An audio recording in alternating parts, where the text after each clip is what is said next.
Konsekuensinya tanggung sendiri. Ketiga, orang pribumi kayak Melayu dan Dayak banyak yang bisa ngomong atau setidaknya paham bahasa Tionghoa lokal, terutama dialek Hakka. Kadang ada sebagian yang malah fasih banget sampai nadanya pun nggak salah. Keempat, tidak ada jalan tol di Kalimantan Barat. Satu provinsi di Kalimantan itu ini Kalimantan Barat. Kamu bisa nyetir belasan jam atau bahkan puluhan jam untuk sampai ke kota lain yang masih satu provinsi. Nggak ada jalan tol di sini. Pontianak yang ibu kota Kalbar aja nggak ada. 5, banyak pelosok yang jarang didatangi orang luar. Biasanya kalau ada orang luar datang, bakal jadi kesempatan. Mereka akan memandangi kamu dengan penuh rasa ingin tahu. Jangan anggap pandangan itu sebagai bentuk intimidasi. Tidak, mereka hanya penasaran aja. Kita bersinar, BDT buka mata dunia, Sabah dan Indo satu frekuensi sama irama silaturahmi lewat video kita terus maju. BDT Channel, reaksi bikin bersatu. Assalamualaikum guys, kumaha damang sampurasun sareng wilajeng sumping ke channel Abdi. Balik lagi bersama saya BDT dari Borneo, Sabah guys, akan menemani teman-teman dalam episode reaction kali ini. Indonesia guys, dari Sabang sampai Merauke guys, terlalu besar dan selalu kita buat reactions tentang bule culture shock Indonesia di kota guys. Tapi kali ini guys, kita react culture shock Kalimantan dan sumpah guys, saya tidak sangka bahwa di Kalimantan ada dia punya culture shock yang tersendiri guys, dan ini memang betul-betul wujud. Kalau kalian orang Kalimantan atau teman-teman yang menonton ini ada orang Kalimantan, silahkan komen di ruang kolom komentar di bawah guys. Confirm kalian akan rasa terkejut melihat video-video ini. Bagi saya terkejut lah guys. Jadi tanpa buang-buang waktu, mari kita sama-sama menonton video ini. Teman-teman yang belum bergabung silahkan bergabung, aktifkan tombol lonceng supaya tidak ketinggalan dengan video-video lain yang bakal saya react. Dan tanpa buang-buang waktu, mari sama-sama kita nonton isi kandungan video ini. Culture Shock Kalimantan. Let's go. 1, 2.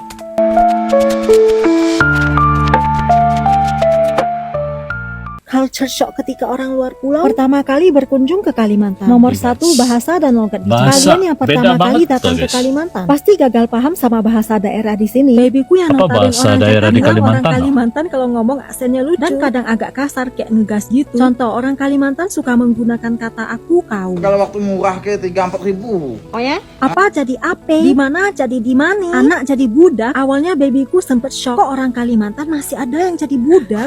2, secara umum orang Kalimantan sangat ramah dan welcome sama orang luar yang datang atau merantau kemari. Banyak di antara mereka, terutama yang di pedalaman desa, cantik kok orang punya kampung guys. Kebanyakan orang lokal Kalimantan bukan tipe orang yang suka cari gara-gara, bahkan kadang mengalah sama orang luar. Lu baik sama mereka, mereka bakal 2 kali lipat baik sama lu. Tapi ingat, jangan melunjak kalau dibaikin, apalagi sampai cari gara-gara. Konsekuensinya tanggung sendiri. Ketiga, orang pribumi kayak Melayu dan Dayak banyak yang bisa ngomong atau setidaknya paham bahasa Tionghoa lokal, terutama dialek Hakka. Kadang ada sebagian yang malah fasih banget sampai nadanya pun nggak salah. Keempat, tidak ada jalan tol di Kalimantan Barat. Satu provinsi di Kalimantan itu ini Kalimantan Barat. Kamu bisa nyetir belasan jam atau bahkan puluhan jam untuk sampai ke kota lain yang masih satu provinsi. Nggak ada jalan tol di sini. Pontianak yang ibu kota Kalbar aja nggak ada. 5, banyak pelosok yang jarang didatangi orang luar. Biasanya kalau ada orang luar datang, bakal jadi kesempatan. Mereka akan memandangi kamu dengan penuh rasa ingin tahu. Jangan anggap pandangan itu sebagai bentuk intimidasi. Tidak, mereka hanya penasaran aja sama kamu. Sapa mereka dengan senyuman dan kalau bisa berbaurlah sama mereka. Basa-basi atau kayak nanya-nanya aja. Keenam, makanan di sini relatif murah. Mungkin nggak semua tempat ya, tapi di kampungku masih ada kue yang harganya 1.000, timun sekilo 5.000, kadang gorengan 2.000 dapat 3. Rumah makan juga kebanyakan harganya murah. Bakso seporsi penuh 10.000 doang. 7, cara nyetir. Orang Kalimantan khususnya di Kalbar, kalau di jalan tuh jarang banget bunyikan klakson. Tapi nyetir di sini harus lebih berani menyalip. Soalnya kebanyakan jalan hanya 1 jalur. Yang nyetir sih kayak santai aja. Tapi kita yang jadi penumpang malah senam jantung sepanjang jalan. 8, selain hukum negara, ada yang namanya hukum adat dan denda adat di Kalimantan. Hukum adat adalah aturan tak tertulis yang digunakan untuk mengatur kehidupan masyarakat. Ada berbagai macam hukum adat Dayak di provinsi yang berbeda di Kalimantan. Siapapun yang melanggar wajib melunasi sanksi yang dijatuhkan kepadanya. 9, cuaca yang tidak bisa diprediksi. Bukan hal aneh jika di tengah cuaca terik panas bisa tiba-tiba turun hujan di Kalimantan. Ini dikarenakan Kalimantan berada di lintasan garis Khatulistiwa. Jalan raya di pedalaman yang rusak parah. Yang ini sih cerita lama. lama. Babyku sampai terheran-heran kenapa kalau perbaikin jalan cuma sebagian-sebagian. Lebih honest, aku juga nggak tahu gimana jelasinnya. Gimana ya, takut salah ngomong ya kan? Soalnya aku sendiri udah nggak tinggal di Kalimantan lagi. Mungkin ada yang bisa jelasin. Terakhir, kamu bakal jarang melihat aksi demonstrasi masyarakat di Kalimantan. Mereka lebih sibuk bekerja daripada bergelombol menghabiskan waktu memprotes pemerintah. Kalau sampai kamu ngelihat masyarakat melakukan demo, berarti itu ada masalah yang sangat serius. Terus menurut kalian, culture shock yang paling kerasa di Kalimantan itu apa? Wah, Komen, kita seru diskusi kan, guys? bareng. Seru Bisa Kalimantan. dibilang ini adalah salah satu kultur shockku ketika pertama kali tinggal di Kalimantan. Pertama kali tinggal di Kalimantan. Ini ada apa nih guys? Aku nggak tahu di tempat lainnya ada apa enggak, tapi aku pertama kali nemuin ini pas ada di Banjarmasin. Di sini tiap ada kebakaran, jalanan bakalan langsung dipenuhi sama pemadam. Sebagai orang yang agak Pemadam panikan, tuh apa, awal-awal guys? dulu aku ngerasa takut banget pas lagi di jalan dan papasan sama pemadam kebakaran. pemadam Tapi sekarang kebakaran, syukurnya Pak? udah lumayan terbiasa sih. Dan pemadam-pemadam itu sifatnya unit relawan barisan pemadam kebakaran. Jadi kayak organisasi swadaya masyarakat. Di tempatku di Lombok, aku malah kayaknya nggak pernah nemuin hal-hal kayak gini. Sebelumnya pas ngerantau di Jakarta juga seingetku Dicerita belum pasal pernah nemuin yang Kalimantan, kayak gini. video dia Jadi pasal dulu cuci pas piring, pertama guys. kali ngerasain experience papasan sama pemadam kebakaran kayak gini di tengah jalan, aku tuh Anjir lumayan banget, guys, kaget dan dia panik punya. banget. Jadi langsung minggir. Kalian yang ada di Banjarmasin juga pasti pernah relate kan? Karena pemadam kebakaran ini biasanya ngebut banget. Di tempat kalian yang sekarang ada juga nggak sih yang kayak gini? BTW tadi itu aku nemuin pas banget sepulang kantor. Dan seperti biasa tiap kali nemuin experience kayak gitu, aku lebih memilih untuk melipir dulu aja sampai selesai. Nah, sesampai kosan aku lanjut ke rutinitas yang biasanya aku lakuin. Seru, Dimulai ini dari anu. mencuci pakaian dulu. Pakaian, Seperti anu, biasa, mesin. set timer pencucinya 10 menit, masukin seluruh pakaian dalam yang mau dicuci, dan ditunggu. Sementara nunggu cucinya kelar, di ember yang lain aku siapin untuk pengharumnya. Nah, 10 menit berlalu, baru cucinya tahu udah dah. kelar, jangan lupa airnya langsung dikeluarin dan dibuang. Cucian yang habis dari mesin cuci tadi, sebelum dimasukin ke pengharum, aku bilas dulu. Kalau udah kelar nyucinya, jangan lupa embernya juga sekalian dibilas. Nah, karena lantai depan kamar mandi ini posisinya agak menurun gitu, jadi kadang air bekas cucian tuh malah merembes di bagian lantainya jadi becek. Jadi sekalian dibersihin aja. Kelar bersih-bersih aku lanjut mandi sekalian keramas. Dan biar rambutnya nggak lembab, aku pakai hair dryer juga. Next, skincarean yang malam ini jadwalnya aku eksfoliasi kulit. Setelahnya aku pakai toner, serum dan juga pelembab. Mumpung masih banyak sisa waktu yang ada, aku pakai untuk ngedit konten, voice over, dan nyari-nyari inspirasi konten yang aku buat untuk selanjutnya. Ditemenin juga sama gitu sisa ah. kopi yang aku beli tadi. Selama kerja biar nggak bosenan, aku emang sering banget pindah-pindah posisi. Kadang di meja makan, di beanbag, di meja kerja, dan kalau udah capek ya udah sambil rebahan aja. Nah, ini karena aku udah ngerasa capek, jadi aku mau lanjut sambil rebahan aja di kasur. Tapi sebelum itu nggak lupa untuk matiin semua alat elektronik yang ada di bagian ruang kerja. Ini culture shock kalau kamu tinggal di Kalimantan. Culture Jadi kalau shock. kamu tinggal di sini, kalau kamu ketemu macet, ndak bakal kamu dengar suara klakson sepanjang Oh, apapun begitu, guys, macetnya. ah, betul, Bang. Asli ndak bakal kalian dengar suara tetot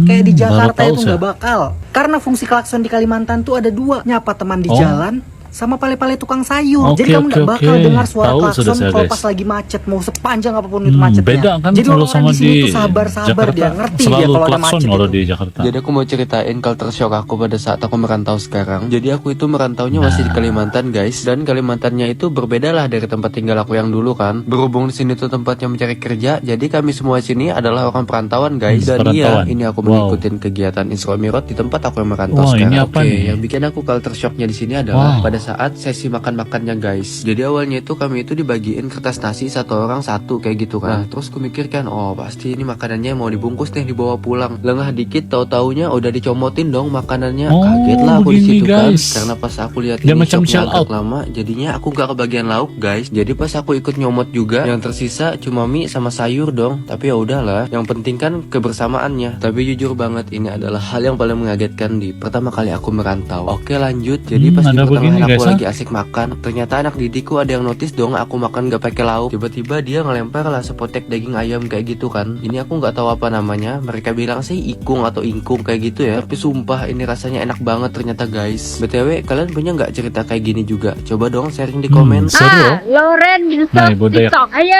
sini lihat adat Dayak. Lihat adat Dayak. Kalimantan just Timur. arrived to Desa Pan, and they dressed me up in traditional diet. Nah, pakaian tradisional Dayak. Dayak nih kan guys, sama kurang lebih sama atau pakaian dia sama suku dusun di Sabah. Apa ini? tradisi orang tua, gigi macan. Cantik banget. Nah, Iya, ada iya. semua nih Orang begini macan, nih. anak macan. Nanti ada peluang saya buat reactions tentang itu juga. They want to see their culture because they're proud of Dayak. Now the guys are coming up and they're going to be doing the army dance. Ano, tarian Dayak guys. So, Ben invited me to go on stage and dance with them. Yeah, okay. Kind of got the hang of it. Yeah, bagus. ini yang ada bambu nih kan. Nah. Oh my god, how about me? Ekspresi bule kena Nah, pacet Kalimantan. bule kena pacat Kalimantan. Magun Latif tuh kalau tadi tuh kalau tempat kami kena panggil guys. Kalau di Kalimantan apa tarian tuh kena panggil? No, panik guys. Punya main cantik hutan Kalimantan. Oi, jatuh pada.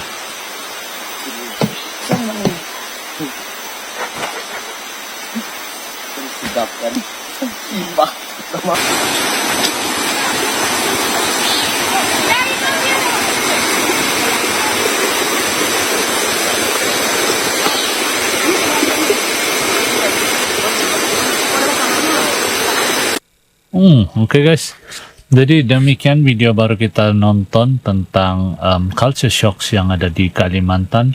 Nah, Kalimantan nih kalau suku Dayak nih kalau pada pengamatan saya lah di Sabah ini pun ada satu suku dusun lah, dusun Kadazan dan dusun dia punya pakaian ini kurang lebih sama guys sama pakaian adat Dayak guys. Nantilah kalau ada masa saya akan buat reaction tentang itu. Nah, kalian apa pendapat kalian dengan video yang baru kita lihat kali ini nih? Jadi Kalimantan memang seronok guys, seru guys. Dia punya suasana tuh sangat berbeda kalau buat reaction tentang Kalimantan sama Indonesia, Jakarta gitu. Jadi banyak benda baru yang saya belajar hari ini nih. Jadi kalau ada lagi culture shocks lain yang teman-teman mau saya react, komen saja di ruang kolom komentar di bawah guys. Apapun, moga video ini menghibur kawan-kawan semua. Kita terus buat next video, road to 1 juta subscriber guys. Oke, jadi sampai di sini dulu video pada kali ini. Moga menghibur insyaallah, dan sampai kita ketemu di episode akan datang. Ojo lali di subscribe guys. Terima kasih sudah menonton. Assalamualaikum, salam Santara, good people. Yo teman-teman, ojo lali di subscribe yo channelku.